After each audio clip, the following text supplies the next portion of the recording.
All right. What is good? Hit the draft start button. We're doing a one Did you do QB. that? What's that? I think you have the draft start Oh, button yeah. Here we go. telling me to do things. Yeah.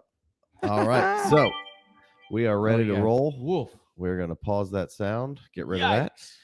that. So we're doing a one QB tight end premium mock here. 1 minute clock. We have Memphis of the Dynasty Warzone at DMZ Memphis joining us. What's up, bud?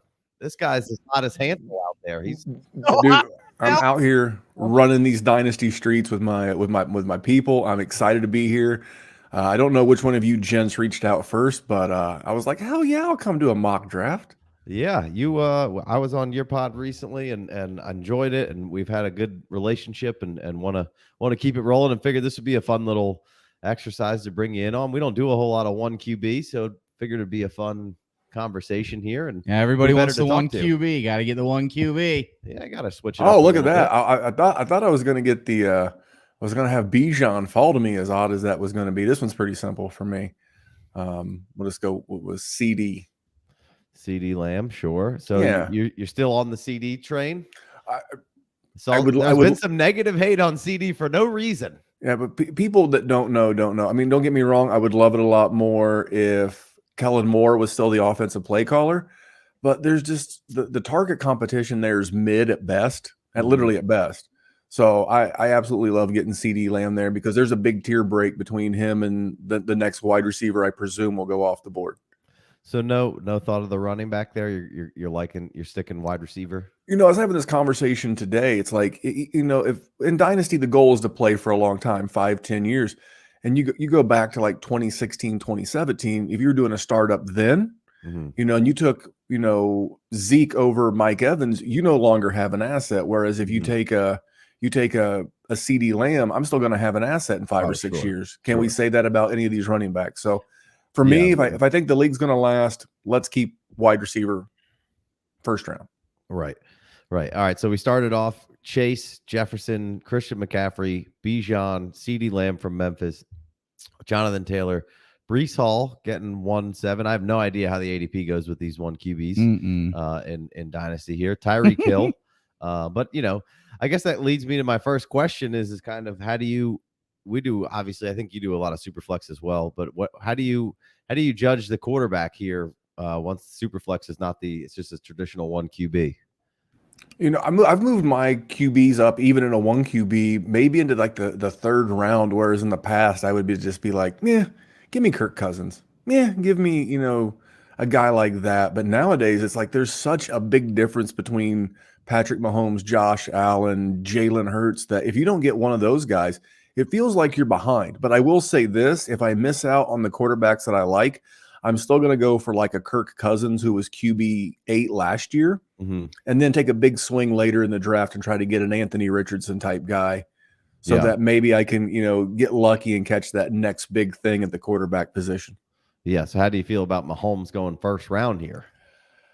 I mean, I would be curious to see if we were playing for real dollars if that was the pick. I don't hate it. I I just don't think I could personally do it. It's not enough advantage week in, week out for your first round pick to be the quarterback. Maybe JM Dub wasn't paying attention, had an auto pick with Superflex in mind. He's a Chiefs fan, and I can't and get your guy. I mean, at 109, it's Patrick Mahomes. You're going to have him for a decade. He's 28. Right. I mean, if the league does last 10 years, great. I think the bigger thing to look at is that Garrett Wilson went ahead of AJ Brown and Jalen Waddle. Yeah, I mean, I guess we've been mostly seeing that in our two quarterback drafts that Garrett Wilson is usually like mid-second. Have you not? You would go AJ Brown and Waddle over Garrett?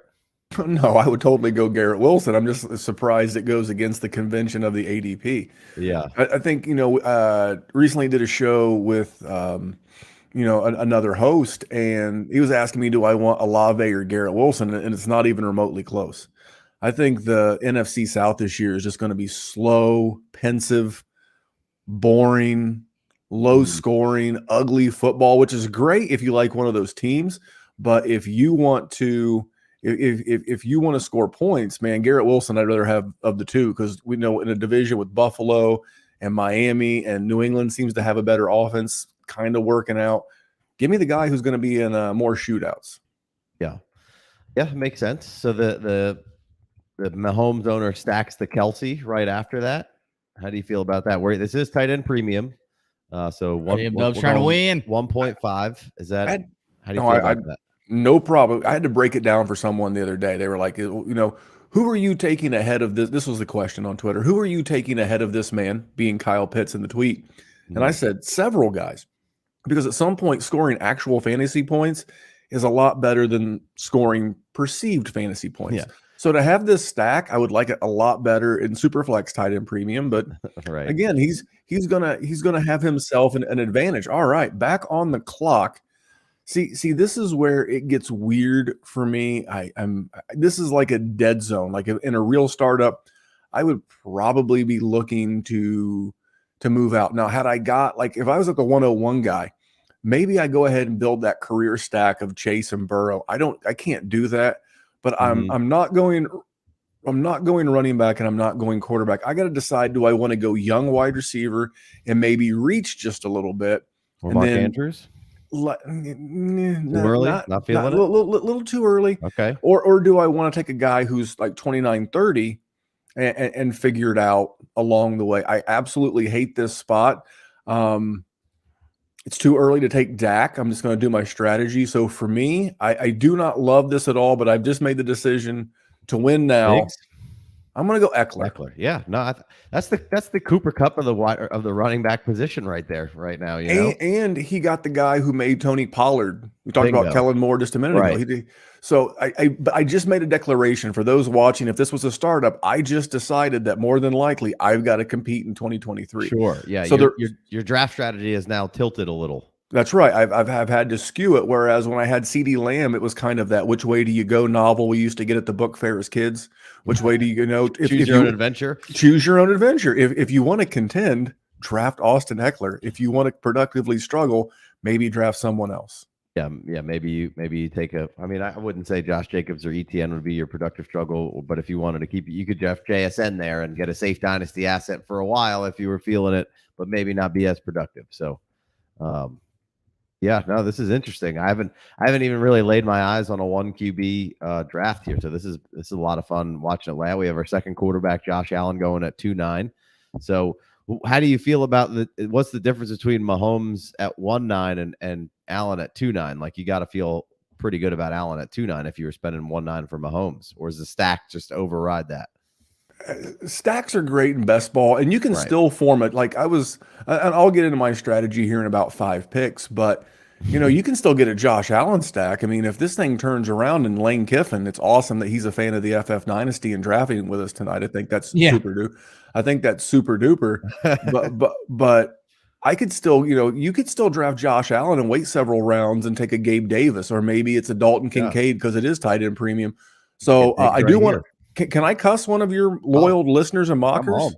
Come on. Big Smooth absolutely just kicked me right square in the nutsack because I was hoping to get Jalen Hurts because I knew I wasn't going to get a stack with Jalen Hurts unless, like, maybe later I catch like a Goddard to go with that. But yeah, that hurts, man. By the way, Smooth, you've hurt me, my soul. I'm hurting. He's hurt.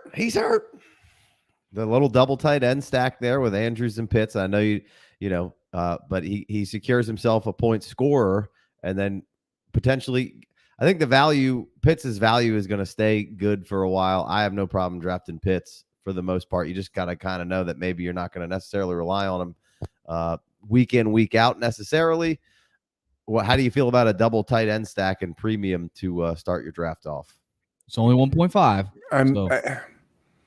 I think you're going to look at this. I think you're going to look at this team later and say, I have to trade one of these guys, and you just could have drafted the guy. You're just basically picking up a part-time job of trading a tight end later. So maybe, I mean, we'll see. So this one right here, this is a clear tier break. I think I'm getting good value here with TJ Hawkinson. Kirk Cousins in this offense is going to throw the ball 600, 650, maybe even 700 times.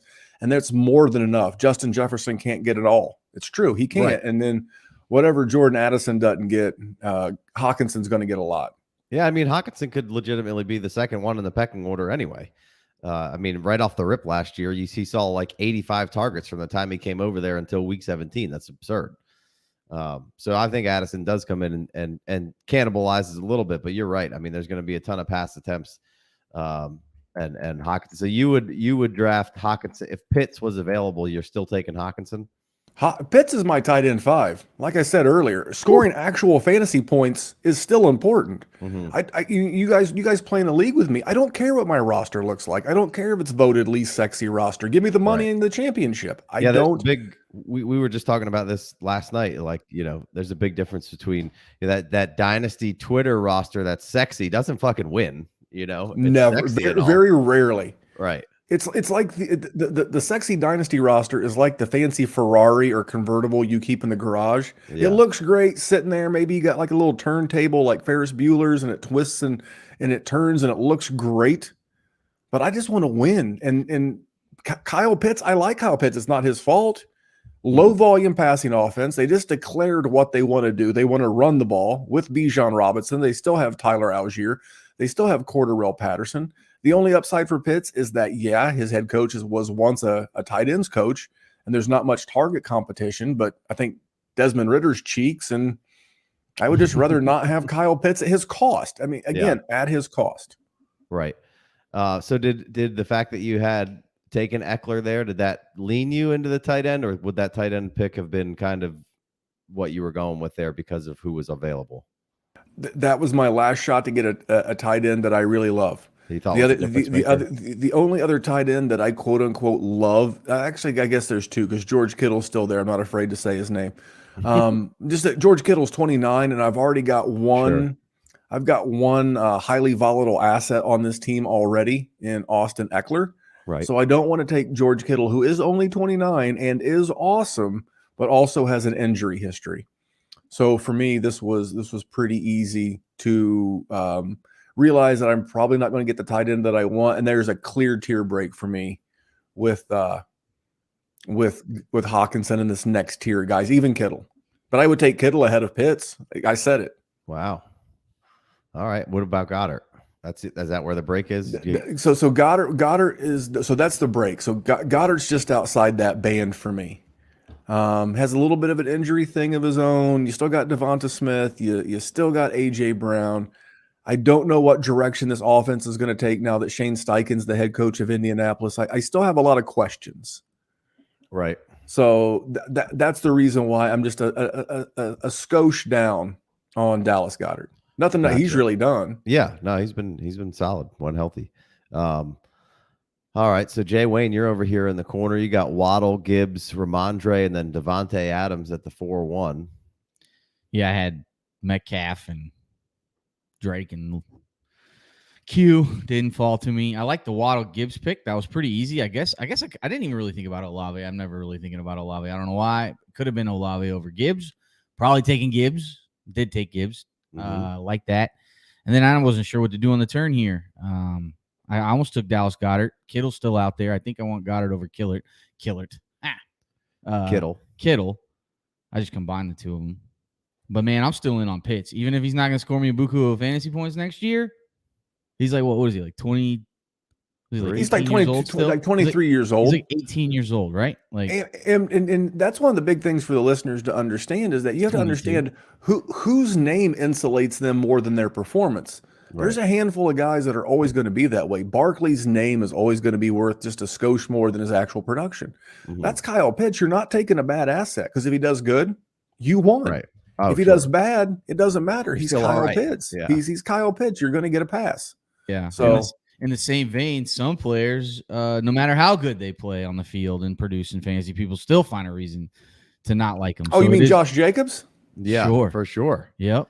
I'll just be good at football. Yeah, agreed. I mean, I'm like, same thing with Najee for me. Like, I think Najee and Najee gets a ton of hate. I think Najee just scores points when he's out there. Josh, I mean, he was hurt last year, but the back half of that season was really good. And then, like you said, Josh Jacobs needs to be, for me, is up above, the Kenny Walkers and the ETNs. Like, I'd much rather have, he did here.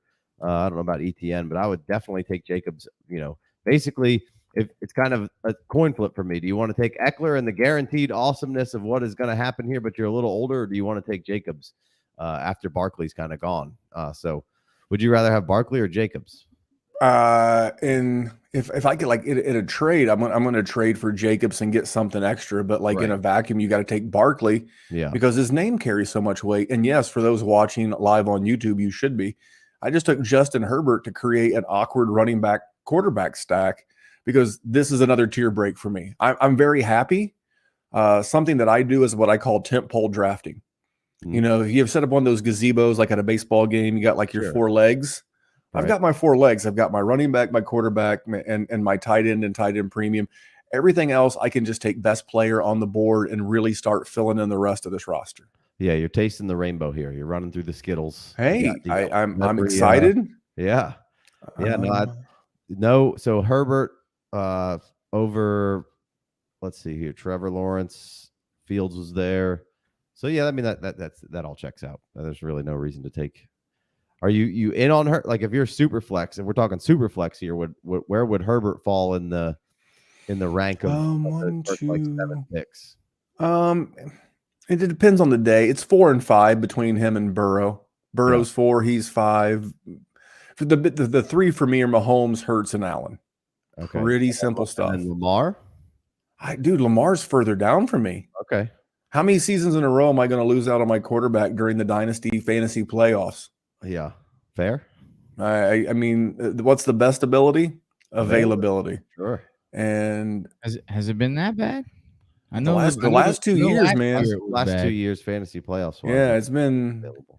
You needed that was it that Pro Bowler, which Huntley is it? Tyler Huntley. You needed Pro Bowler Tyler Huntley on your roster. Well, that was easy enough to do. What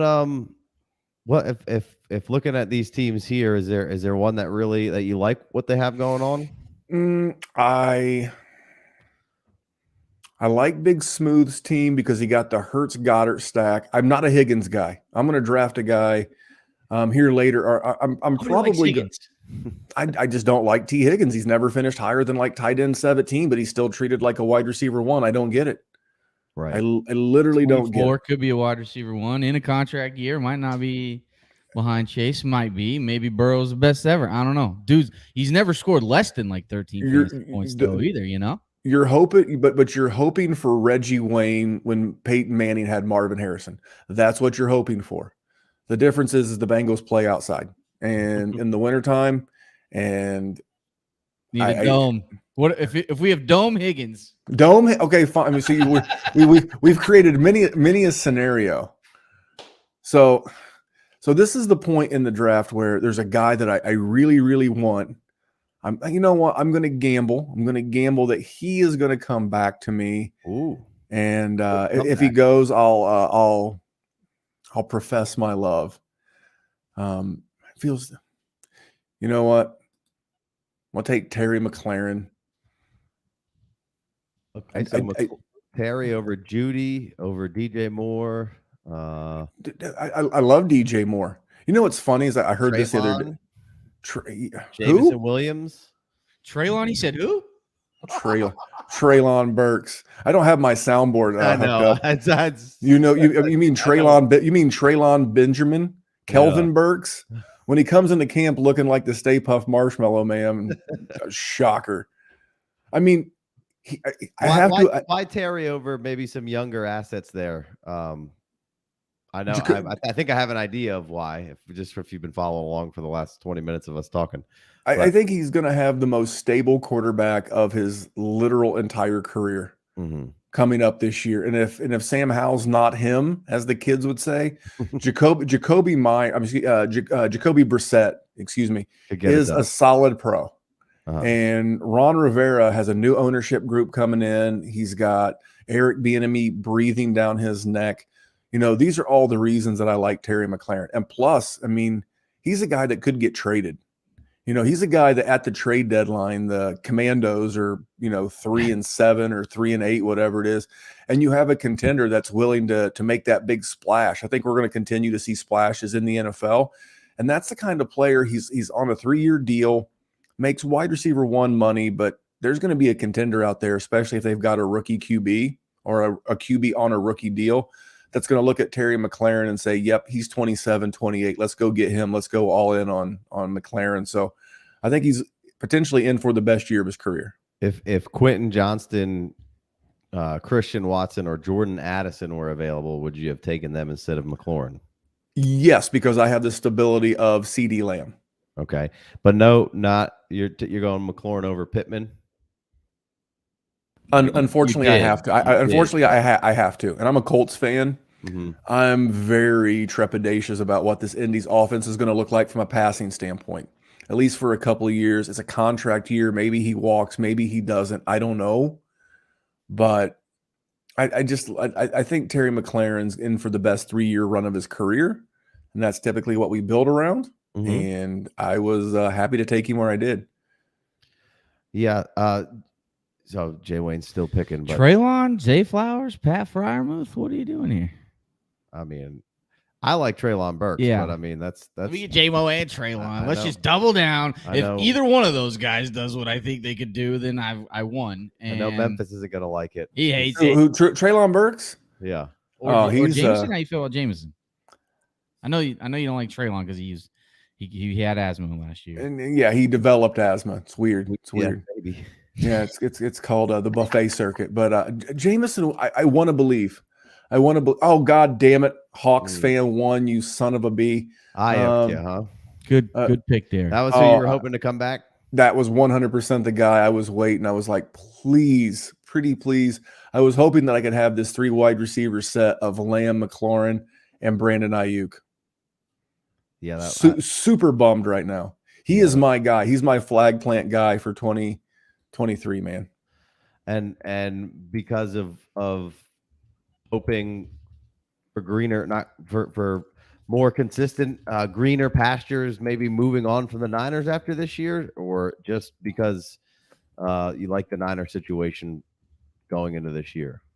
Yes, I'll do a shameless plug. So I did a 6 to 10 minute video for Player Profiler about my 3 off-season draft buys. Mm-hmm. And Brandon Ayuk was my wide receiver in that thing. So with Brock Purdy, his points per game went up by 0.5 point. So it wasn't like this, he went up by 4 points per game in weeks 13 through 18. No, it was actually 0.5 point per game. But I really think that Brandon Ayuk actually plays the kind of wide receiver that works better in the Kyle Shanahan offense.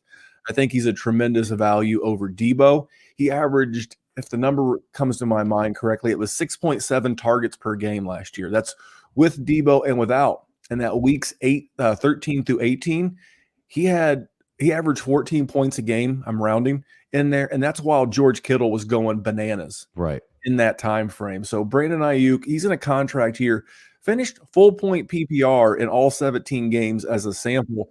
He finished as the wide receiver 15. He actually had a better season last year than T. Higgins. My flag plant statement is Brandon Ayuk outscores T. Higgins again this year in full point PPR. Yeah.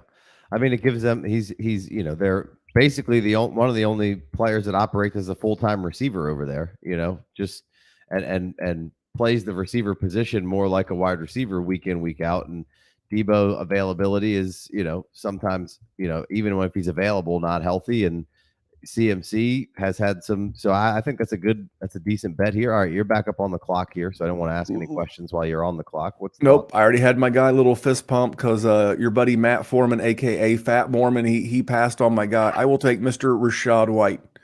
Interesting. He is going to have so many checkdowns this year. So last year, Fat Lenny was the RB, I think it was 10, and he was the RB 36. This is top of my head, kids. And if you combine those 2 seasons between him and Fat Lenny, it was 365 fantasy points. Now, he's not going to get all that. But if he gets 65% of that or 70% of that, that puts him in the RB 6-7 range. Here's another fun fact for you. Baker Mayfield, last year on a percentage basis, 11.6% of his passes were checkdowns to the running back last year. He's the only show in town. I mean, it's the corpse of, Chase Edmonds. I like Sean Tucker. There's some intrigue there. Keyshawn Vaughn. Man, I love Rachaad White this year. Any thoughts that they'll soil the room with soil with an older RB? Not when you're quiet quitting. If Yeah. it, now this could happen. I guess too.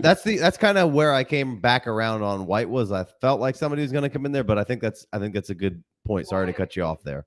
We're thinking the same way. Why would you bring in someone to help you win games? If Right. you were gonna do that, you would have traded up and drafted a rookie quarterback. You would have gambled on Will Levis. No, you have Kyle Trask. You're gambling on Baker Mayfield. You're clearly saying we want to lose this season. We want a shot at Caleb Williams. We want a shot at Drake May or any of these other quarterbacks next year.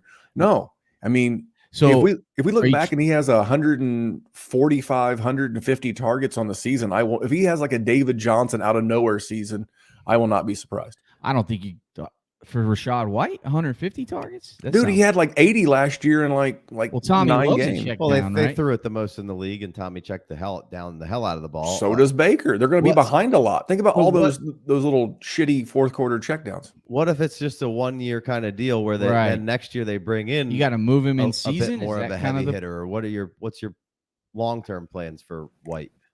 I mean, I think the running back's the final piece. I mean, we saw what Detroit did with Jahmyr Gibbs. They think he's the one of the final pieces of that offense. They're going to add to the offensive line. They're going to add to the defense. They're going to get a quarterback. Maybe they bring in another wide receiver. I think Rashad White, because of the situation that he's in, he's got 2 to 3 years in that offense to himself. And I don't think that. I think he's more insulated than a lot of these other guys going around him, like Cam Akers. Where's Cam Akers playing ball next year? I don't know. Does his Achilles hold up? I don't know. Why would I want Cam Akers? Yeah, I'm interested in Cam Akers. Now again, I haven't been doing one QB, so I don't know how I feel about that value right there at 6-7. Seems like, I guess with the guys who are going around him, that it makes some sense. But the Achilles is what scares you. Other than that, I think a good player. I mean, the offensive line couldn't have got much worse, and the situation wasn't awesome, but better down the stretch. I think he's going to have a good season this year. So you're for sure Rashad White scoring more points than Akers this year.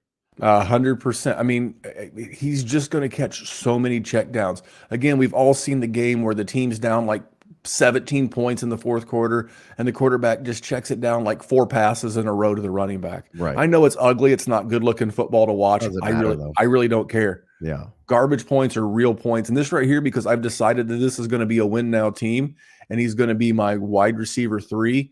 This guy in his last, what was the number? I think it was like 23 games has averaged 16 points a game with Justin Herbert. And I can create another little, fragment to the stack. Give me Keenan Allen to put with Eckler and Herbert and go all in to try to win this league in 2023. Matt Foreman wants to know if would you take a pie to the face for Rashad White versus Cam Akers' points scored this year? Well, here's the thing. So I don't know, man. I mean, so here's the thing. I whooped up on your boy Riley Bymaster so bad in Trade Addict 7 that he had to bring Matt in as like a ringer co-commissioner. I once bet Riley a first-round pick that Tyler Higbee would finish higher than Darren Waller, and now because of me, Dynasty Outhouse Russ will no longer allow me to make trades or make bets like that in his leagues. So hell yeah. There's no injury contingency. There's no way. No. Well, yeah, there wasn't, but both guys played whatever the minimum was. Yeah, I had to trade him my first for nothing, and I've still won that league 3 out of 4 years. Let me throw a little humble brag. I don't think that makes you good at bets. I think you got lucky right there. It sounds like Foreman would like to challenge you to a Cam pie Akers. to the face. Cam Akers, Rashad White, PPR pie to the face. 100%. I am in. Ask Mr. Foreman what's the number of games played. All right, we can clarify that and continue. I mean, I'm doing that for him, by the way. Yeah. So so you said you were kind of going a little bit more all in, and again, not 100% clear on how the values work out in one QB. Keenan Allen he's not typically going to be on your radar if you didn't get the Eckler was the tipping of the scale, but would he have probably not been on the radar at 7.5 for you there if you weren't going all in? Well, I'm looking at the guys around him. I mean, look at the wide receivers on the board, and I mean, even the young guys, does Kadarius Toney do it for you? Does Jonathan Mingo make your nipples hard? Juju Smith-Schuster, Rashad Bateman's played like four out of 34 games in his career. Right. Rashi Rice, Elijah Moore. I mean, Deontay Johnson would have probably been maybe the pick for me. That could give you stuff like Keenan Allen can give you a little younger. I will give you that. I will give you that. Oh, that's not me. That's he got the old auto pick. Oh, he got a little stack action. He got a little Zach Charbonnet, Charbs and Walker. Yeah, well, he's got a starter. Yeah, but yeah, just for me, there's a huge tier break there, mm-hmm. and I know that I'm drafting, Keenan Allen to be on this team for a long time, but there's still plenty of young guys that I really like on this board that I'll be able to have some upside plays at my back half. 100%. There's a couple, like I said, I'm still super bummed. The guy that I'm surprised that's still here, and I'll do a little, he just went, was Isaiah Pacheco. A lot of people love him. I am not going to continue to chase that, no. Chiefs running back. Here's a little I'll take fun CEH a few rounds, like 14th. Thank you, Jarek McKinnon in like the 20th round or whatever. And that's super flex again because I'm not well versed in the 1 QB, but agree. Yes. Here's a fun fact for you. By percentage, not number of throws, but by percentage, Patrick Mahomes checks the ball down as much as Lamar Jackson. And what's the big knock on running backs playing with Baltimore? Well, Lamar doesn't check the ball down. Guess what, genius? Neither does Patrick Mahomes. Why? Because he trusts his arm in his first, second, and third read, and he pushes the ball down the field. Right. By the way, you know who else is in that bottom percentage lower than Lamar Jackson? I'll give you a hint. He went to Clemson, and he's probably one of your faves. No, sir. It's Trevor Lawrence. Yeah. I wasn't listening to the question. I was trying to get this pride of the face bet going over here in the chat. It's already done. Tigers. I don't know what he even said. It's done, but yeah, Trevor Lawrence checks down to the running back less by percentage than Lamar Jackson.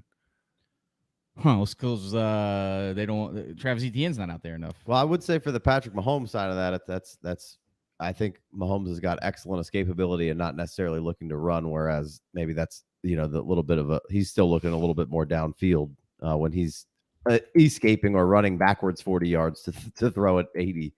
But it really doesn't matter for the stats purposes.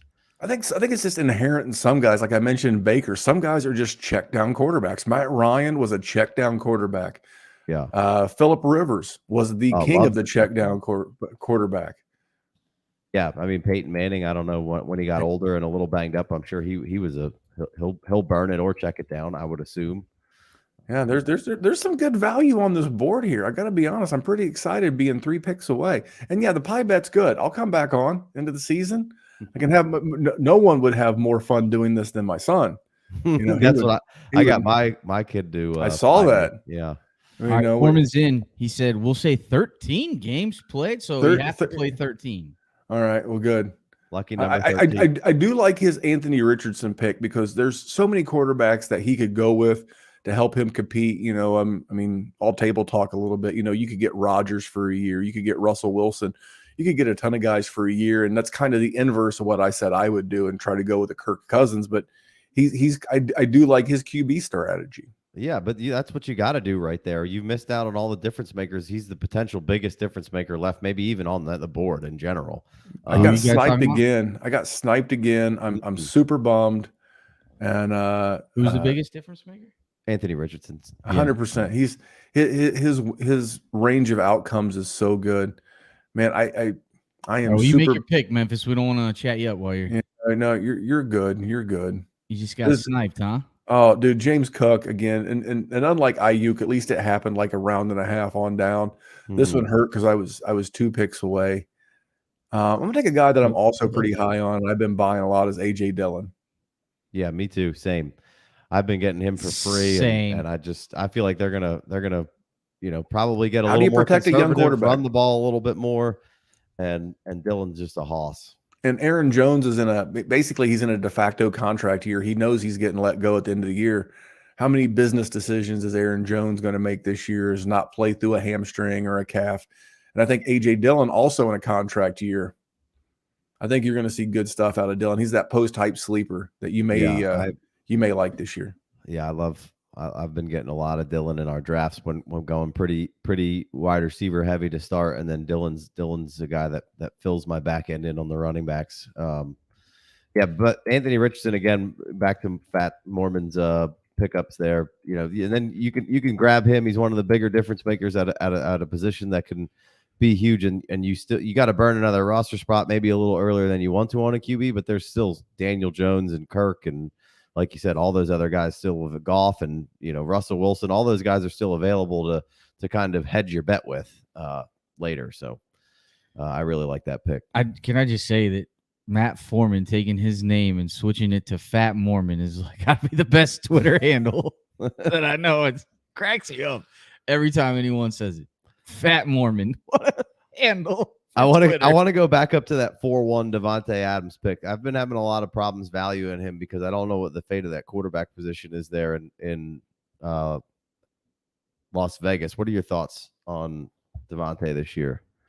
I mean, we saw Devontae do it last year with Jarrett Stidham. I mean, Jimmy Garoppolo. I mean, I think Devontae is one of those handful of wide receivers that is quarterback proof. I think the head coach / OC Josh McDaniels is just going to feed him. And now that Waller's gone, I mean, who else is there really, really pushing him for targets? Hunter Renfrow. I love Hunter Renfrow. By the way, little bounce back maybe from my man Hunter Renfrow. Let's do it. Hunter Not that far off. Hairline needs a bounce back.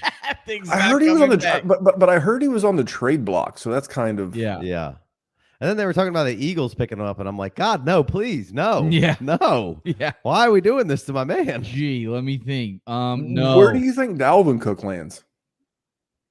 I don't know. Has he not landed yet? I meant to catch up on my Roto World. No, with the money talks, it throws you off a little bit. Which I don't know that he's going to get more than $5 million anywhere. So he may have to temper expectations. But I think once that gets maybe out of the way, I don't know. I think some of these guys. I think two guys that are playing the free agent market well, in my opinion, it's just my opinion, are Zeke and Carson Wentz. These are both guys who got the second contract, who got the big money. What's the rush to take a $3 million, $5 million backup role? Right. Wait. If you're Carson Wentz and I think he's like right at 30, give or take.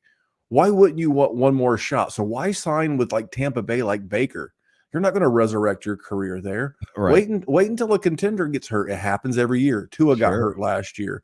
Right. Dak got hurt. Jalen Hurts banged up his shoulder. There's a lot of spots that he could go to behind a really good, offensive line with some good, maybe Tua gets hurt. Now, by the way, thank you everybody for not sniping me and letting me get Antonio Gibson. Boom. Another favorite of mine. Love big bounce back year for Gibby this year. I think the new offensive coordinator is going to do him well. But yeah, I think those guys are doing great. Why not wait until camp? Why not see what happens? Work on yourself. Work on getting in shape. Don't take that early weeks 1 through whatever pound. Just show up and be ready to play when it matters the most for a good team, by the way. Right. I think Zeke lands back with the Cowboys. Just makes too much sense. I think Jerry's like fighting and screaming. I think Steven, his son, is like fighting him every day. Like, no, Dad, damn it, Dad, no. I think as long as he, coming in that Pollard's going to be the lead guy and Zeke can give you, what Zeke can give you, which, I don't think he's completely washed up, but he's certainly not the Zeke of yesteryear. So, no, so you're going Antonio Gibson over Brian Robinson for sure. I mean, right? I don't want the plotter, just the between. Yeah. I mean, agreed. I didn't realize this at the time, I guess, because we got the 1 minute timer, and Sure. whereas a lot of your slow drafts, sure. I might have had like 479 more minutes to have made that pick. Sure, but I feel awfully leveraged in the draft. But I think Gibby's going to be a good one, man. And Gibby is kind of like my Miles Sanders last year. Now, Casey, I believe you run the team, but we're in the Ultimate Dynasty Podcasters League together. Mm-hmm. And last year I proactively me and Jason, we I went went a out, lot of time over there, but we're over proactively got Miles Sanders in that league last year. Yeah. And Gibson's my Miles Sanders this year. He's a guy I think you can help you this year, but I don't know where he's going to potentially land in 2024. And I think anywhere is an upgrade. Yeah. I really, really like where Gibson is. I think he's going to have a decent little season. He always has good games. it'd be a miracle if you just decided to just maybe throw the guy some footballs. It's crazy that he might be good at that. But explosive player. And then going back to Miles Sanders, he's one of my favorite running backs this year to draft, especially if I haven't gone heavy running back early or any running back early. I feel like he's going to be. Do you still have Miles on that team? I do, and again, a lot of these stats for your listeners, I'm not 100% accurate. You'd have to go back to the Dynasty War Zone to fact check some of these, but I've covered a lot of this recently. And Miles Sanders, he's in that Frank Reich offense, and this is top of my head, but when Frank Reich was in Indy, he averaged like 5.5 checkdowns per game to the running back position. Yeah. And how do you keep Bryce Young from getting murdered? Sure. Either checkdowns or give it to Miles Sanders in the gut. Or give it to Miles Sanders. But I think Miles Sanders, a guy who caught 50 passes as a rookie, is going to see a tremendous increase in his passing game usage. And he's got a bit of a runway because they gave him the 4-year deal. It'll probably be signed for 4, actually get 2. But there's a running back tsunami coming of free agents. And I don't think GMs in Dynasty realize this. Go look at the 2024 running back free agent draft class. It's Mixon. It's Cam Akers, it's Antonio Gibson, it's J.K. Dobbins, it's Derrick Henry, it's Jonathan Taylor as of now. There's like DeAndre Swift, and potentially Barkley and Jacobs and Pollard. Yeah, and Pollard and all the franchised guys that got 1 year that we were expecting to do things this year. So yeah, and all those guys are going to land somewhere, and it's going to disrupt their value as well as the value of the guys they replace. Yeah, and that's why I've been really. That's why I've really been reinvesting in the wide receiver position heavy. Like I'll tell you right now, I just did a show for our patrons over at patreon.com. And this came from a one-on-one chat I was doing with one of our patrons. And it's like, it's so hard to trade running backs right now. Like a 1-to-1 value. It's like whoever the equivalent is to Breece Hall, you're not getting that wide receiver right now, whether that's A.J. Brown or whomever. We can go up to our first round, and that would be, Tyreek. I mean, maybe you'd get Tyreek Hill, but if you wanted like a Waddle or a Brown or a Garrett, well, you're not getting it right now. Yeah, I think recorded a similar episode. We got a long episode well, not a long episode, but a 20-30 minute episode about a similar kind of conversation. But it also depends on the league. Like we're in, and like I know in like a lot of my home leagues, like obviously Breece Hall got hurt. I think if he didn't get hurt, they still have a lot of the guys who aren't on Twitter 24/7 and really into listening to every Dynasty big pundit. I think those guys are still fine, at least with the high end RBs, at least figuratively high end RBs. So it is a little different, but I mostly agree with you that, it is definitely, especially for me, it's like, it's either Taylor, Breece or Bijan. And then after that, I'm not fucking with a running back in Superflex for the first 3 rounds. Yeah, I've found that you're just not getting straight up 1-for-1 value. I tell you, this board's ugly.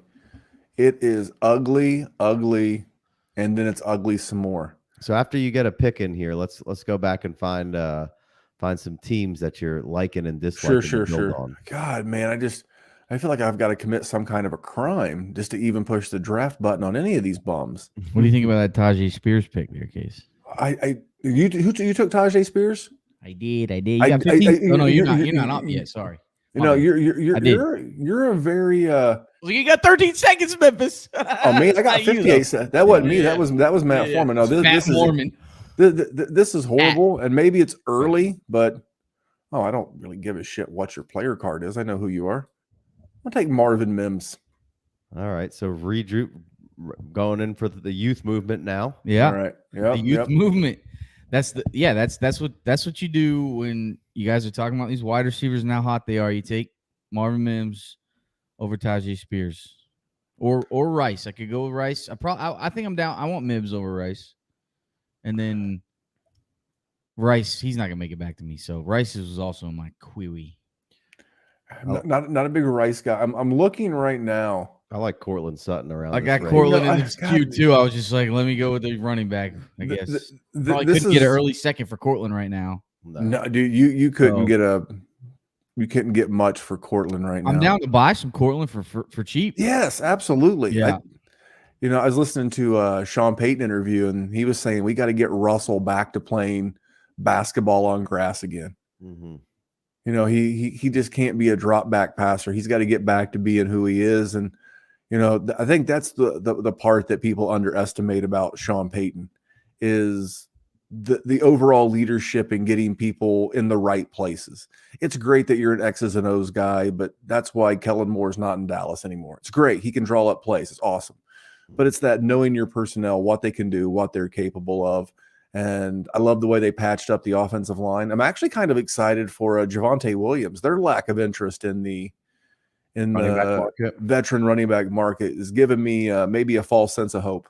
Yeah, and I have been smashing P. Ryan in late, especially with spots I need running backs. It's just I feel like you're going to get a strong 6 weeks out of P. Ryan here.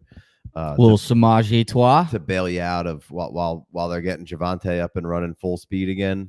I think that's just such a nice little later round pickup to float you through, especially if you're not a heavy running back build, and then see where you're at kind of mid-season and then make the according trades for maybe an older running back that somebody doesn't want anymore that could help you win. I've been really liking the P. Ryan value, and of course he goes right there at 11-1. When you talk about him, and they're sure. about to get taken, I got to give a shout out to my man Joseph Descare. I don't know how you pronounce your last name. I gave it a shot. He says, non-superflex, no thanks. I'm like, I feel you, buddy. I was like, the only reason we're doing this is because there's people out there that are like, superflex, no thanks. So, well, I'm not taking your guy, man. This, can I pass? Can I trade out? This is horrible. What's the tight end board? Horrible. This is the worst. Oh, I got 38 seconds, and I don't. I mean, like literally, you know, this is a complete reach. But if I'm trying to win, he's a guy that I think I'll be able to use. And there is like no value on this board right now. And I don't like Rashee Rice, so I'm going to leave him. I do not like you, Sam. I am. I'm going to go Devin Singletary. God, that feels fucking gross. God, man. And how do you people play one? I mean, I get it. Different strokes for different folks. People play one QB. I don't know who you're talking to, pal. You people. What do you mean, you people? Yeah. Here's the thing. I would never look down on anybody for their race, their gender, their sexual orientation. I do look down on one QB player. You found my bigotry. It's one quarterback dynasty leagues. If you don't want to play Superflex, I kind of get it. You should give it a try, just like green eggs and ham. If you tried it, you might like it. But the people who are just anti-tight end premium too, I'm just like, what? Tight ends already suck. Why don't we make them a little bit better? I hate to make myself out to be the old guy, but I've played PPR when it's just one QB and like you have like it's the LaDainian Tomlinson thing. I had guys that would literally not want to play in leagues, period, if they didn't get LaDainian Tomlinson because he was such a cheat code. And that's what Superflex, that's what tight end premium does. It balances the field. You may not get LaDainian Tomlinson, or in this case, you may not get Justin Jefferson, but with the premium, a Travis Kelce can help offset some of that. And a super flex, if you're able to stack a Patrick Mahomes and then you hit on an Anthony Richardson, you can overcome some of that. But in a 1 QB PPR league, man, the value and the points to be scored dry up super quick. Yeah, I agree. It's that dap, that dry ass pussy. I like Trey McBride in this area here in premium. I think he's got an avenue to score some decent points and really elevate his value. I liked Cortland. Michael Thomas shot here. Darnell Mooney shots. I don't dislike that. Jacoby Myers, I think, is just a good point scorer. I think Jamal Williams is not getting enough love if you're trying to win now. Because, I mean, you still have to wonder if, and that's the key word, if Alvin Kamara is ever going to get suspended. Right. I think he will. I think he has to. Right. Has to, right? It's definitely happening. Marmosets is one of our friends from the Dynasty Warzone, and he must have heard me. He's like, yeah, I guess. I gotta go. Can I get half of those 17 touchdowns from last year? So you took Singletary over Damian Harris. You just favor. I love Damian Harris so much. I want him to be a thing so bad. He can't stay healthy, man. He's missed 28 out of a career 68 games. That's 42%. That is a lot. Oh my God. And then now Hoodie, AMB, just took my sleeper tight end of the century. Thanks for nothing, Hoodie. The McBride. Yeah. Dude, I mean, if you play in tight end premium, Trey McBride is a steal. Got to. Go look at what Zach Ertz was doing in this offense Yes. last year. And he's 33 years old, and he didn't just tear an ACL. He tore an ACL and an MCL in week 10. Right. And The odds of McBride's a him, bona fide pass catching tight end. he had the highest ever dominator rating in college per player profiler. He dominated at a 98th percentile. I mean, He's good. I mean, here's the thing: no size over there either. Like him and Michael Wilson. I love Michael Wilson. You're either better than, different than, or the same as everybody else, and he is clearly different than what everybody else is doing. I love Trey McBride, and he played at Colorado State. So when he dominated, he did it on a bad team with no other weapons. right. Who's the OC trying to stop Trey McBride? He's like, oh yeah, guess what? You're not going to stop me. I'm still going to dominate. Get to 90 balls. Yeah, so I love him. I think he's the absolute steal. Like people are taking guys like in this league, Sam Laporta, Chigakonkwo, Dulcich, Schultz over to Trey McBride. I think that's just crazy for me. I'll take Schultz because I know You're he's drunk. No. You are drunk and Still disorderly. drunk. He could Have another one from the boys over at the Revelry Brewing Company. Schultz is, Fire 'em up. Schultz feels mighty safe, especially in that 10th round there to soak up. I'll see. My thing is if I miss on tight ends, I want to get Schultz, and then I want to grab a McBride or a Laporta or one of those No other. commit. I want to stack up those guys Off commit. together. Took a pie to the face for commit. You don't commit. I mean, they got Tunyon in there now too, so Big Bobby T. It'll be interesting. Robbie T. I'll give you a super I'll take sleeper. Damian Harris. Get I'll out of give here with your 42% games missed when he's on. Let's go, baby. Let's go. That could be some fun right there. I need a running back. Might need to plug that man in. When he's healthy, you plug him. When he isn't, it's kind of, I like it. 11th round, 12th round, you can squeeze him into the 12th right there. Super deep name to know is Cole Turner in Washington. Yeah, he was a rookie last year, had an injury. Again, it's an ugly offense, but so is the tight end position, and I think he's worth a late flyer. Yeah. All right, so let's. Hey, we got a guy asking a question in here. He said he just popped in. Says his first time here, and I was typing to him, and I would get to his question in a second, but might as well. What's up, Daniel? Meant to hit that one. First time here. I see Gibson went before B-Rob. Your thoughts? I was a little curious about that too. I know he was he probably joined after Memphis gave your breakdown of why you love Gibson, but seems a little bit of a reach over B-Rob. No, not for me. No, not for me. I mean, and I always like to attribute when people do the work. Graham Barfield, I don't know where he's at now. He used to be at the NFL Network. He did this study a while back that a target is worth 2.8 times as much as one carry. And Antonio Gibson's going to be the pass catching back on a bad team. So I'll take the check down wonder. I like it. And that's in full point PPR. Like if you're playing standard leagues and you're still pulling your stats out of the newspaper, God bless you. I've been there, but yeah. By the way, you invite a friend, Marmosets, into our draft, and he takes my sleeper tight end of the year. Yeah. The veteran version. God damn it. Gesicki.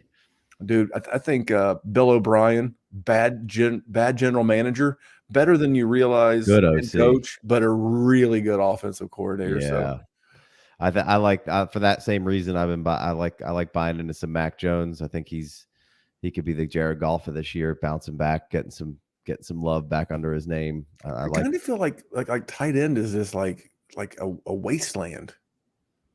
Yeah, I don't know. I feel like there's enough that I really like that I think enough people haven't really made me hate their ADPs, such as the Trey McBrides and the Geseckis. And like I said, I like Dalton Schultz because I think that's just going to be an easy middle of the field, soak up some targets, be pretty much the only veteran presence that they have over there in Houston, and really be CJ Stroud's kind of best friend. And I think there's an easy path to 80 catches for Schultz over there. You're not wrong, because neither my guy Devin Singletary or Dameon Pierce have a strong pass catching background. Like it's not like they're Christian McCaffrey or Austin Eckler in the backfield. And if they're not going to be the safety outlet for the young rookie QB, then it's probably going to be the tight end. Yeah. So based on the components around him, I think that makes a lot of sense. Yeah, that's kind of, and I like the value in the 10th round. Look, I don't want him in the 5th round like you were taking him a year or two ago, but if I've been habitually getting 10th ish round Schultz, and then again backing it up with a Trey McBride or a Laporta after that. Just a young guy that I like, especially when we're playing tight end premium. I like to have some shiny assets. I equate it to kind of like a quarterback in Superflex, where you kind of need that shiny could be asset to trade up to a bona fide good week in, week out starter, such as a Hawkinson or a Goddard. Like, it's going to be tough to get to a Goddard or a Hawkinson off somebody's team if you can't give them somebody like, the shiny object that could be Laporta in that trade deal, much like it's hard to trade a quarterback without giving a quarterback. You know what I'm saying? 100%, man. God bless the one QB landscape. Yeah. I'll be honest, not that it gets much better. We're essentially in like around round 10. I guess we're around 14, I should say. I subtracted 2 and I should have added 2. Well, it's starting to kind of balance out a little bit because a bunch of the quarterbacks that have exactly. gone have gone. So you're water's starting to find its level. Right. There is one guy here that I'm sure that it'll come to my mind. Hey, I'm really intrigued by him, and I'm sure someone will take him. So rolling through some of these teams here, I'll be honest. If this was a real team, the only team that I would feel concerned about as the team I've drafted would be Jace. And I'm not saying that because he's the co-host. And I know you can always trade and balance and blah blah blah. But if this is your standard start, 1 quarterback, 2 running backs, 2 wide receivers, a tight end, and maybe 2 flexes, I like what I've got on the table quite a bit. But I do like Jace. I like Damian Harris. I like Tajay Spears. I'm not the world's biggest Ramondre Stevenson guy. I'm an unapologetic non-believer in Ramondre Stevenson, but all in all, not too bad. Fair, I suppose. I mean, I don't agree, but I'm not. I can. I almost don't want to crack my beer after that comment. You can be a non-believer if you want. It's a seltzer. I keep light. It's crisp. It's light. Yeah. I like John Mechie quite a bit. Mechie was one of my 2 guys. I will take Sky Moore. Nice. If you want a shot at the Kansas City offense, always take the cheapest one. And Tony's gone, Kelsey's gone, Rashee Rice is gone. Give me Sky Moore. MVS, baby. MVS. It would help if he took the oven mitts off his hands. Yeah. Sky Moore was definitely in my queue. So you have you've rebounded a little bit. You went Mims, Jalen Reed, and then Sky Moore here. So you've got a little youth, so you can kind of play this either way with the receivers here. You can go hot and heavy youth assets and then come back down here and grab your Brandon Cooks and your Tyler Lockett's and your veteran guys who hang around down here who could get you points, or you can go the way you went, and you could and you kind of Keenan Allen would have been that in kind of right in that group, and the nuke at that position. But you do have CD who's got some youth, and Terry's 27, 28, but then Keenan's a little older. But then, like I said, you went and got your youth movement here at the end, and could even add one more before all said and done. Obviously, we're only going 15 rounds, but I like it. I'm in hindsight being 2020, because it's easier to say this after I see the draft board unfold. I may have wished I had taken, as a contender win now team, I wish I might have taken Miles Sanders at 5'8" as my RB2, and then where I took Rachaad White, maybe it went Jahan Dotson. I think Dotson's going to have a really good season too. I love I like that a lot. So I think in hindsight, a lot. if you just said, hey, you're going to walk away in this startup with Rachaad White and Terry McLaurin, or you could have had Miles Sanders and Jahan Dotson, I'm probably going to look back and say, you know what, probably should have taken, especially if my true goal was to win now on this team, that probably would have been a better stack. Yeah, I like Scratch's team. Obviously, you got to wait for Brees, but then you got a nice stack of 3 running backs that I like, and then a shot on Madison, a shot on Cook. I like the tight ends. Took Daniel Jones late, who was QB 7 or 9 last year and should be improving. Shot on Wandell here. PPR floor, hopefully with Deontay Johnson bouncing back. DJ Moore is. I don't buy the DJ Moore thing. It's like everybody's like, well, it seems like a level move. I love DJ Moore. You guys know this. You've been on the show with me. I had him ranked way higher than consensus 2 years ago. Mm-hmm. Everybody's like, well, Justin Fields, he's got DJ Moore, and I'm like, well, who else has had DJ Moore? Baker Yeah. Mayfield, Cam Newton, Kyle Allen. I mean, it's not like he's elevated all these wide receiver, or excuse me, all these great quarterbacks to great heights. He's like an 1,150 yard, 6 touchdown guy. Right. That's DJ Moore, and that's cool. That's going to get you like wide receiver 17, 18 on a season, but I just don't buy it. And then he's going to a lower volume offense. Same thing with Drake London. Like all three of those offenses, like I love scratches running backs. Like what I think I probably would have done a little bit differently with him is, as much as I dislike Higgins, I maybe have went Higgins there, and then on the way back, instead of taking, Drake London, maybe he could have taken a Ramonde, kind of like the same thing. Mm-hmm. I mean, his team's good, but I think he's going to look back and say, hey, where's the high-powered wide receivers coming from? Yeah, he needs a little bit more, but you're hoping maybe Drake goes in there, or Drake is going to be one of those guys who I think holds value and asset, and you could trade Drake for a high-powered now wide receiver. And that's kind of that balance, because in a real startup we would have been trading some first or moving some picks and making some different moves. So this is a great exercise, but it's not a complete exercise. For sure. In that, this is exactly what it would look like. But yeah, it's like if my season starts, going to pot, and maybe I lose someone to injury that I don't want to trade, well, then what's a contender going to pay for Austin Eckler? Could I, go down and get a younger wide receiver and then use my first next year to replace that running back position, or, some kind of move like that? But this team that I have, it's like clearly my foundation, given the tight end premium format, is Lamb, Hawkinson, Herbert, and Rachaad White. And I'm banking on Rachaad White being good. But clearly, I typically don't move my first a lot in startups anyway. I don't know about you guys. Depends. I mean, I'll move my second. I'll move everything but my first. But if I'm moving my first, I'm moving it in season, like around the trade deadline, to really try to bring in a reinforcement. If I'm moving the first, I'm usually angling somewhere else, knowing that I'm going to try to get one back. Agreed. I don't want to go into the season without one, but I don't mind going in it without the rest of the picks, kind of like you said. I don't mind JMW's team. Mahomes was a little early for me there, but there's a gift on the board. There is a gift on the board, and like one of those pictures that moves. Yeah, it's like the fish. Yeah. It's like the fish that sings like big mouth Billy Bass. That's exactly right. Yeah, there's a big mouth Christmas Billy Bass right here on the board. Of course, it's down to me and my old buddy Fat Mormon, Matt Foreman. I like that late Odell pick there, man. I think he can really have a nice little role for a win now team. Yeah. He needed that. You kind of said, hey, he needs a little bit more firepower. I think it's a perfect pick for him. I mean, if he hits and if he stays healthy, yeah, because you're already talking Bateman cortisones. We don't know, so now we're down to a rookie and Odell and Mark Andrews. So yeah, I like that. I mean, but what is he, 30? Is that right? Yeah. I mean, but given the discount you're getting on Odell Beckham Jr. versus what someone else paid for Mike Evans and Devontae Adams from the same draft class. Now those guys have managed to stay healthy, right? Yeah, but I mean, he could be. He doesn't need to be an old Odell. He just needs to be good. Give me last year's tight end premium Tyler Higbee, tight end 6 last year.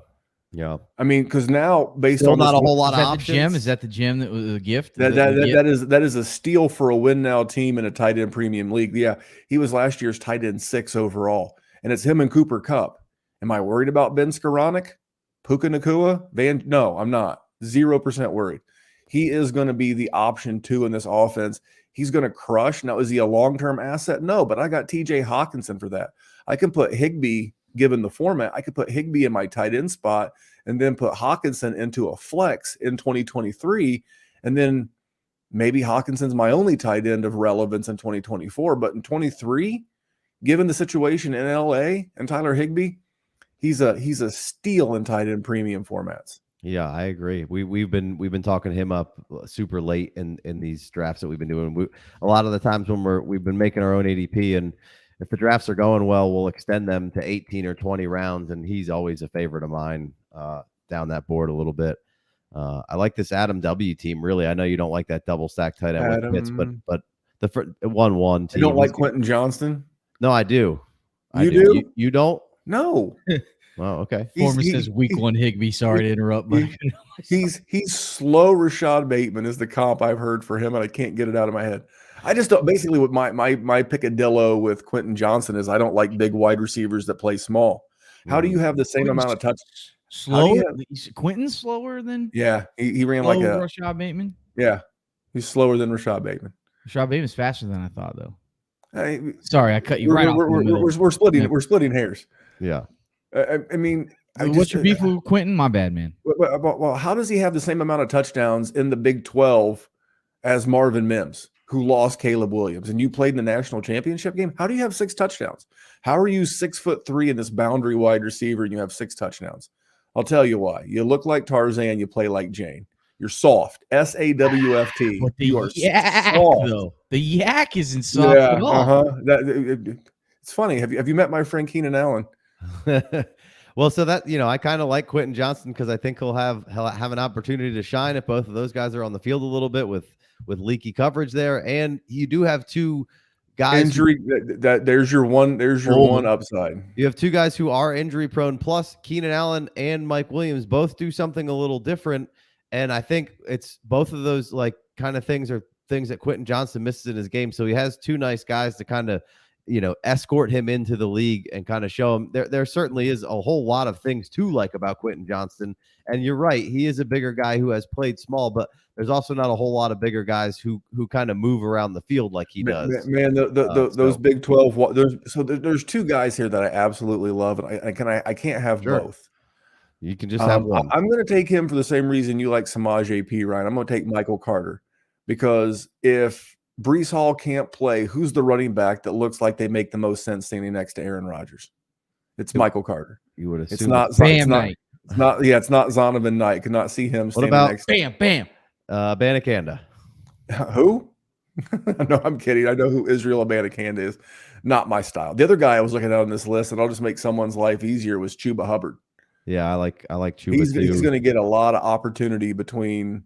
It's just him and Miles Sanders. There's not a lot. There's not a lot back there, and for him to be going behind guys like Eric Gray and Jeff Wilson and Zeke Elliott, and for him to be like a first contract guy, I think he's going to have some nice little plug and play, like a flex type play, even with Miles Sanders. Yeah, I'll take Jalen Warren and Jerome Ford in that kind of vein too. Demetric Felton is my guy. Just good. Oh yeah, another. He's the pass catcher. Yeah, he had 50 catches in one season in college. And again, you're either better than, different than, or the same as the guy you're competing with. And his game is different than that of Nick Chubb, whereas Jerome Ford's is very similar to Nick Chubb. And when you can't out Nick Chubb, you got to be different than Nick Chubb. That's why I like Demetric Felton. Now they could bring in somebody. They could bring in even a Dalvin Cook. I don't know, but based on what I know today, if we were like in the 25th round of this thing, Demetric Felton would be on my board. Your guy. Yeah, you'd trade in for Felton. 100%. Hopping back over to this one team, regardless if you like Quentin Johnston or not, or Christian Watson, really, like he's got Chase is a good asset and Andrews is a good asset. I like Pitts. Point scoring assets for Chase and Andrews, and an asset that you could get out of any time and get a nice little quick rebuild bonus for those guys if you really wanted to get out if you were struggling. But I just feel like you have in those top 5 picks, 6 picks with T-Law, and then even going into the 7th pick and 8th pick and 9th pick with all of those guys. I feel like the whole roster, and I know it's not like kind of your style and what you're saying, but like he has so many options that are going to be attractive to a lot of players that especially listen to a lot of bigger dynasty people, because they're all those sexy kind of players who are younger and mostly wide receivers. So I feel like he's going to be attractive to the rest of the league for a trade partner. 100%. I think it's a really good roster. I just think it's a year away. Yeah. I think he'll be able to flip Brandon Cooks in season for something. Right. If A-Chain gets nuked, if Dalvin Cook winds up in Miami, and they're the betting favorite right now. Kendre Miller, I mean, love him. Oh, my number 1 most rostered rookie this draft season is Kendre Miller. Huge fan. Mm-hmm. I just don't know that it gets off to a fast start. And this could be a team that struggles out of the gate to figure out where my weekly points, especially at the running back position, are coming from. You're trying to guess matchups. Do I play Pirine? Do I play Akers? Is it Foreman? Whereas like some of the other teams has that, that clear-cut starter that is going to help them dominate every week. Yeah. What are your thoughts on Madison? On Alexander Madison? Yeah. You said the name I want. I want Dwayne McBride. I'll take every bit of Dwayne McBride. I had to talk the Podfather off of the ledge. He was a Ty Chandler guy. I'm like, he played 12 regular snaps last year. He played 51% of the offensive snaps.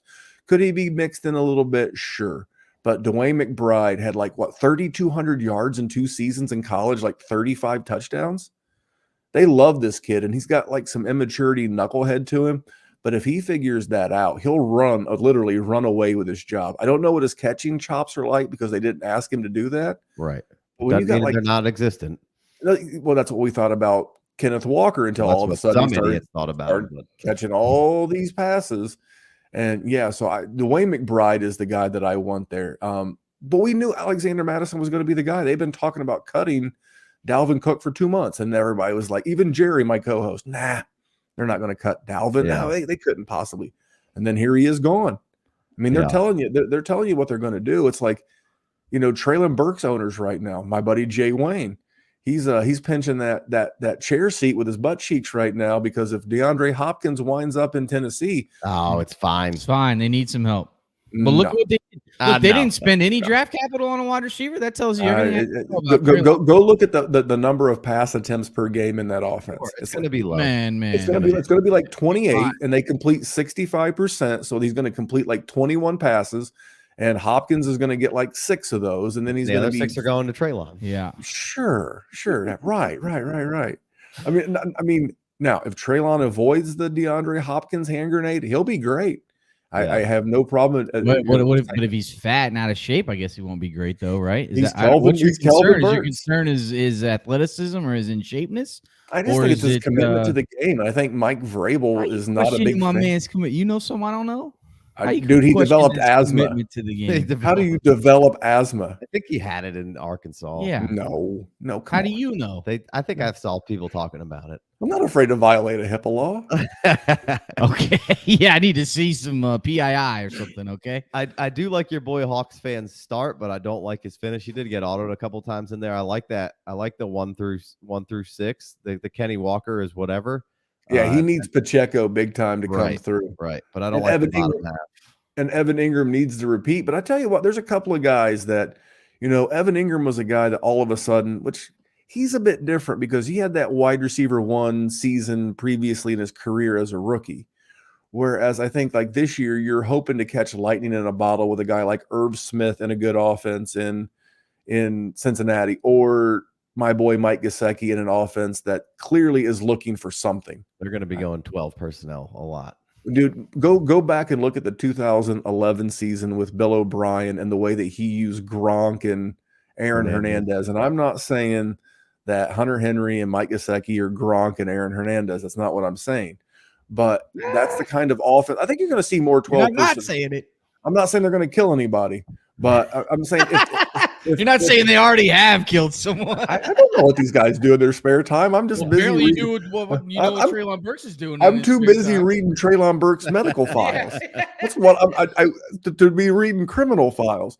But yeah, I'm just kind of all over the place with these guys. All right, well, let's wrap up. Get out of here. We had one more question. Okay. I promised I get to it. Let's go. I think we already talked about it a little bit, but you said knowing that David Bell played exclusively outside in college, what do you think of the narrative that Elijah was traded for as a replacement? I don't know about the narrative or whatever, but I would like to talk about Elijah Moore, right? Because it feels like y'all did talk about him for a second, right? Did you bring him up, Memphis? I don't think we but nobody brought him up. How y'all think, feel about Elijah Moore? Because it feels like there's some camp buzz building. There's not camp. It's obviously not camp yet, but there's a lot of Twitter highlight videos going down about Elijah Moore. We all liked Elijah Moore over here a lot, and then we couldn't really explain what happened last season. The Browns didn't trade a 2nd-round pick for him. It seems like Elijah Moore might be a pretty cheap kind of time to buy in on Elijah Moore. I How y'all love feeling Elijah about Moore. Elijah Moore? But the time to buy Elijah Moore, this is I have not said this anywhere else. This is just for the FF Dynasty listeners. Is going to be it's an exclusive today. Is that you're going to get your best opportunity to get Elijah Moore mid-season. This is the last year for Amari Cooper in this offense. And last year would have been the best time to get Elijah Moore. Now it's a little bit, he's higher. Yes, but when he is not setting the world on fire, because they still have David Njoku, who makes Mark Andrews money, which is just wild to even say out loud. They brought in Cedric Tillman. They have Donovan Peoples-Jones. This is the last year with Amari Cooper. They can't afford with that contract that Watson has to keep all these guys. So this is going to give him a year to build up some rapport. I think he'll largely miss a lot of expectations early. And when a player, even in the slightest bit, misses those off-season, preseason expectations, it creates a value pocket. So that's when I'll be looking to get Elijah Moore, knowing that they need him to be the man, and he'll be going into a contract year in 2024. So I'll be on Elijah Moore. I just don't expect a ton from him this year. I'm just being realistic given the offense, who's around him, But I do love the talent, and I think he's a year away from being the man. Well, if you love the talent and you agree that it has been a decent dip in value, I mean, I don't want to wait. I don't want to wait necessarily until midseason. And then have him blow up now. And then what happens if he hits him with a touchdown pass, a deep touchdown pass week 1? It's like, oh boy, remember Elijah Moore? It could happen quickly. You're 100% right. I mean, once they see it, you can't unsee it. Stefanski, I think, is a little on the hot seat, and you just paid all this money to bring Deshaun Watson in here. So I think Watson's going to be kind of really controlling the show and running the offense he wants to run, with obviously some of what Stefanski does and brings to the table. But there's also going to be this narrative that they have to be as exciting as the Bengals in state. They have to be as exciting as the Ravens. Yeah. The Steelers are going to be the least exciting team, although I think there'll be a lot of dynasty and fantasy value in Pittsburgh. But I think that with Jimmy Haslam, he's kind of like that flashy type owner. I don't even know that he really cares about winning as much as he wants to be talked about as like a fun, interesting team. Yeah. And I think there's going to be a lot of pressure on this offense to put the ball in the air and yeah, a lot of points that way. So yeah, if Elijah Moore hits this year, I won't be surprised, but I think it'll be more toward the mid-year, end of the year. And I think Amari Cooper will still be the man there, at least for one more year. Yeah, when he's healthy, fire him. Amari probably always criminally undervalued. There's not like a worse asset to have than Amari. Last year's wide receiver 10. Nobody ever wants him if you had to get rid of him, but he's awesome on your team if you're in contention. You said it very well. Yeah, I like Elijah Moore as well, and I think if Deshaun makes him be his guy in that offense, then it could be hot and heavy early as a nice little PPR kind of Deontay Johnson, just a million targets kind of guy. But I like Elijah Moore, so I'm mainly in. But let's wrap up, get you out of here.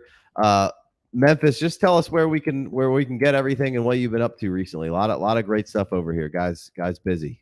Yeah, I'm doing lots of stuff. So just real simple, because I found that our listeners, and I'm sure your listeners are very much the same, is that we either consume podcast and content either on YouTube or via audio podcast. So if you're on YouTube, you can find me on 2 channels. My own channel, which is the Dynasty Warzone, and then Player Profiler. We do the Dynasty Warzone show on YouTube on Sunday nights. I've been doing a commissioner base, like all the questions, like we just did one last night on how to fill Dynasty Orphans. And I had a great guest on there, and we laid out some cost-effective, quick ways to turn around leagues, some timing things. I think that's really good. And then if you're an audio, I listen to just 99% of everything via my phone on Apple Podcast, and same thing, 2 channels: Dynasty Warzone channel, Dynasty a Player Profiler channel. If you subscribe to both, you'll never miss anything we do. I do bonus shows just whenever I can. I'm probably podcasting 2 or 3 days a week. And when I'm not podcasting and I get the opportunity to hang out with good people like you guys, I take those opportunities. But yeah, you can find me at DWZ Memphis. I tend to retweet my own work, and I can help you find it. All right, man. Well, I appreciate it. Great stuff tonight. This is a whole lot of fun. Thanks for joining us on the 1QB mock. And we'll I'm sure we'll get together again, maybe even before the season starts. So I'm gonna get you guys on the player profiler feed, the new feed. You got to pretend like you have friends, like you start a new job, you want to make a you want to make a good new impression. I'll bring the boys from the FF Dynasty, and we'll have a good old time. The friends they're looking for over there, but I'm Hey, down. Hey man, I appreciate your time tonight, Memphis. I can't thank you enough, man. This was a pleasure, and it's not the easiest thing to draft a team and talk on the mics. I don't even like to do it. So Yeah, we got her done. We did. And breaking it down and your time for sure, man. It's always good talking to you. Yes, sir. Thanks for having me. All right, guys. let's end this broadcast. Here we go. Appreciate everybody who's in the comments. Make sure you subscribe, like, blah, blah, blah, blah, blah, blah, blah. Appreciate y'all. We'll see you next time. Peace.